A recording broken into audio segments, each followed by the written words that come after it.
Se llama Lolo y tiene historia, aunque más que historia, sea un poema. Su vida entera pasó buscando noches de gloria como el mar.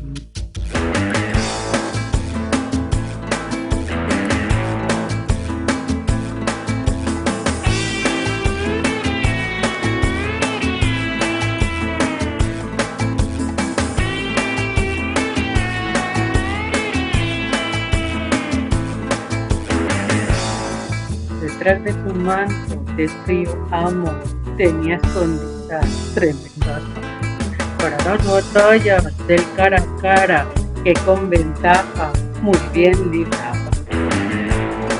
Le fue muy mal de mano en mano, de boca en boca, de cama en cama, como un muñeco que cerca de casa se queda quieto, la pena arrastra, oye, solo, eterno luto, su triste vida y su triste historia.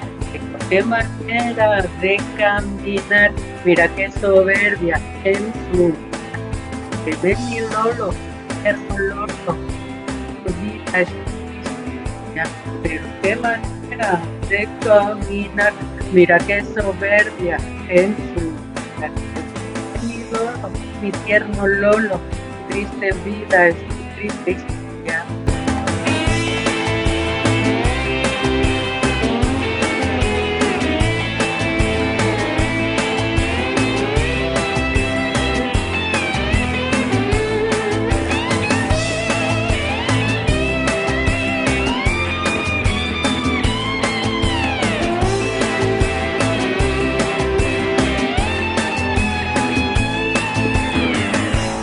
Fue un sereno instante de dejarse visto a sus amores.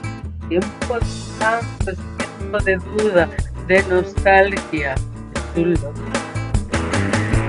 De consuelo, de saberte lleno, de cariño limpio y amor sincero. Porque nadie supo robar de tus besos, eso que te sobra, que nadie añora. Óyeme mi solo, eterno Lolo, tu triste vida y tu triste historia. Qué manera de caminar, mira qué soberbia en su vida. Que de mi Lolo, eterno Lolo, tu vida es tu historia. Pero qué manera de caminar, mira qué soberbia en su vida. Que de mi Lolo, mi tierno Lolo, tu triste vida es tu triste historia. Es el tiempo de la arruga que no perdona, es el tiempo de la fruta y la pintura.